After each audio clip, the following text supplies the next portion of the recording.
శ్రీగురుభ్యో నమః.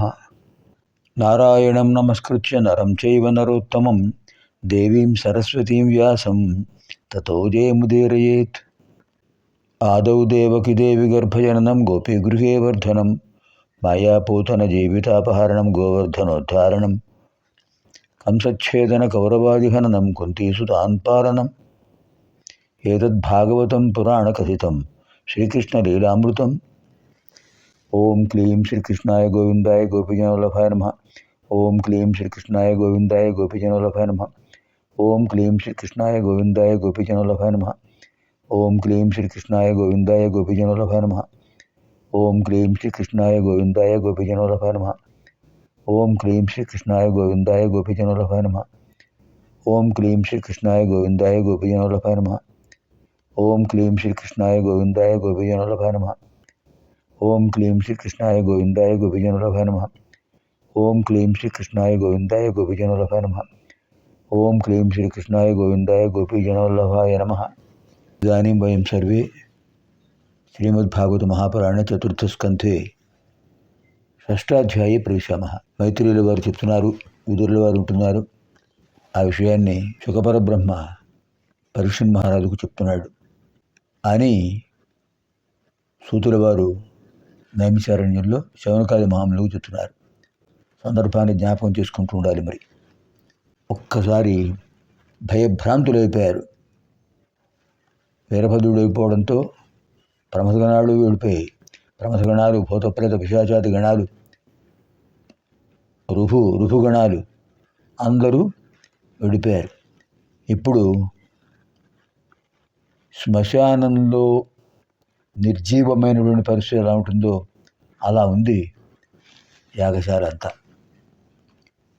కాళ్ళు విరిగిన వాళ్ళు, చేతులు విరిగిన వాళ్ళు, వికలాంగులు, దంతాలు విరిగిపోయిన వాళ్ళు అందరూ కూడా అలా కొంతమంది పడిపోయి ఉన్నారు. కొంతమంది చైతన్య రహితులైపోయి ఉన్నారు. ఇంకా భృగు మహర్షి సంగతి చెప్పక్కర్లేదు అనుకుంటున్నాడు. పరమేశ్వరుడి రౌద్రం ఇప్పుడు నేను చూశాను.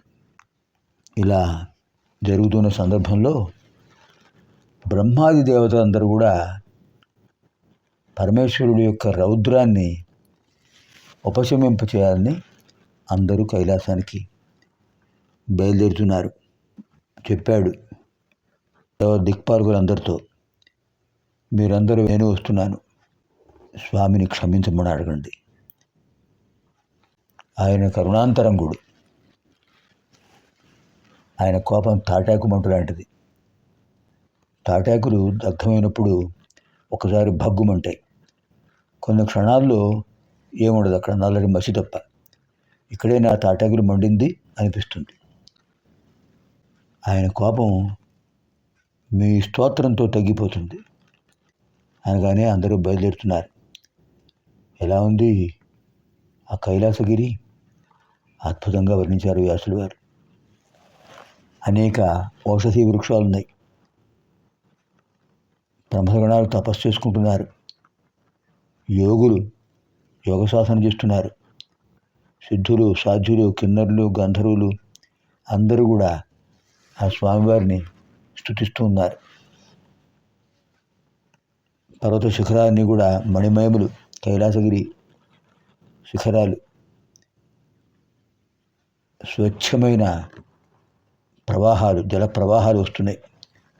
ఆ గిరుల నుంచి ఝరులు ఎంత అద్భుతంగా వస్తున్నాయంటే, మనకి మనుచరిత్రలో శ్రీకృష్ణదేవరాయల యొక్క ఆస్థానంలో 8 మంది కవులు ఉండేవారు.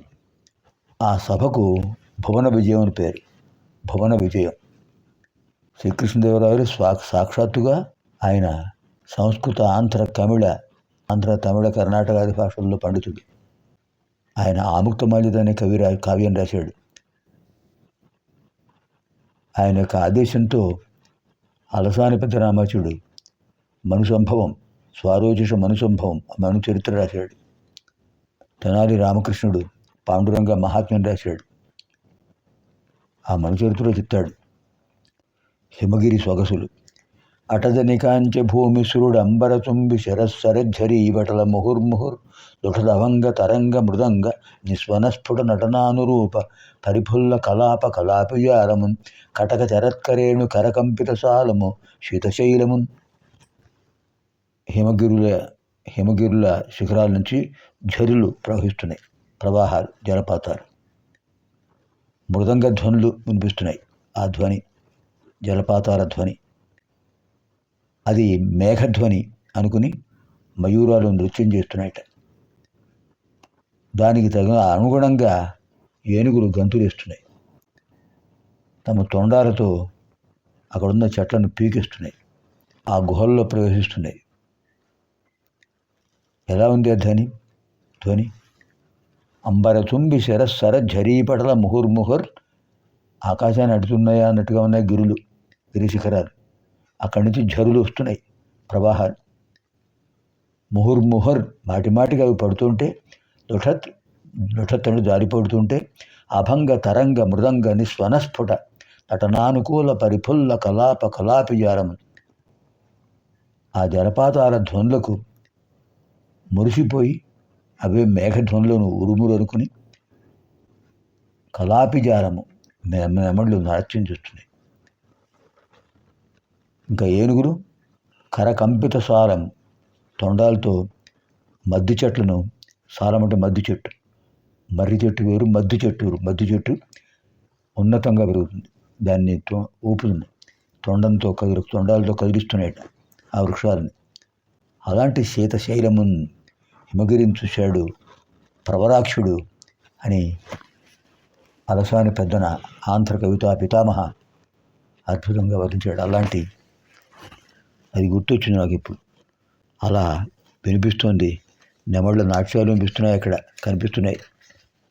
జలపాతాల ధ్వనులు మృదంగ ధ్వనులులా అనిపిస్తున్నాయి. పాటల పుష్పాలు ఉన్నాయి. తెలుగులో గులాబీ అంటాం, సంస్కృతంలో పాటల పుష్పాలు అంటారు. పాటల పుష్పాలు అద్భుతంగా అలరిస్తున్నాయి. పనస, మేడి, రావి, జువ్వి, మర్రి, హింగు, భూర్జ, అలాగే ఔదుంబర వృక్షం, మేడి చెట్లు, బెల్ల వృక్షాలు, మారేడు చెట్లు, నేరేడు చెట్లు, ఖర్జూర, ఆమ్రాతక, చూత వృక్షాలు అంటే మామిడి, ఇటు చూసిన అద్భుతమైన ఫల వృక్షాలు, ఇంకా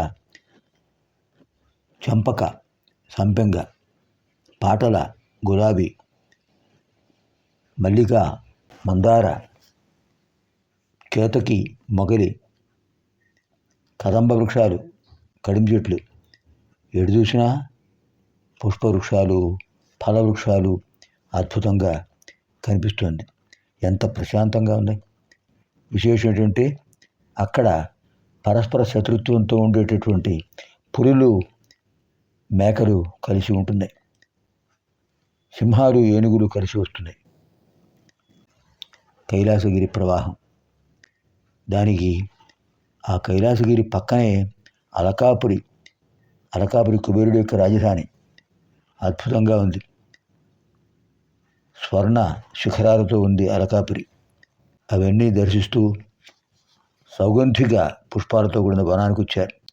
సౌగంధిక పుష్పాలు, ఆ సౌగంధిక పుష్పం యొక్క పరిమళం యోజన పర్యంతం వెళుతుంటే అలాంటి అద్భుతమైన ప్రదేశాలను చూస్తూ వెళుతున్నారు అందరూ. ఎంత అద్భుతంగా ఉంది ఇది. కిన్నరులు, కింపురుషులు, గంధర్వులు అందరూ కూడా స్వామిని సేవించడానికి వస్తున్నారు. సనక సనందన సనత్కుమార సనాతనులు కూడా వెళుతున్నారు ఆ స్వామిని దర్శించడం కోసం. ఎలా ఉన్నాడు ఇక్కడ స్వామి? పరమేశ్వరుడు వీరాసనం మీద కూర్చున్నాడు, చిన్ముద్రతో కూర్చున్నాడు.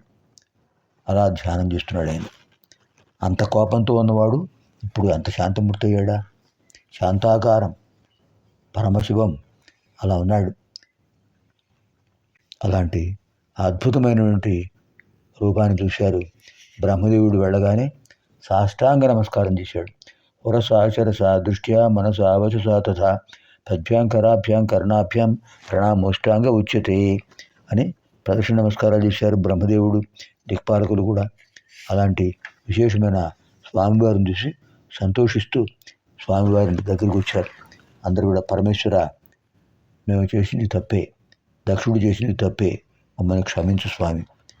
దక్షుడు ప్రజాపతి, అతని యజ్ఞం ధ్వంసం చేశాడు వీరభద్రుడు. కంఠాన్ని ఖండించేశారు. యాగం నిష్ఫలమైపోయింది. అది మంచిది కాదు కదా, ఆలోచించండి మీరు. స్వామి మమ్మల్ని అనుగ్రహించండి అని అనగానే ఆ స్వామి అనుగ్రహ దృష్టితో చూశారు అందరినీ. స్వామి ఒక్కసారి మీరు రండి, బాధపడుతున్నారు అందరూ, వాళ్ళందరికీ స్వస్థత కల్పించండి అని ప్రార్థించారు.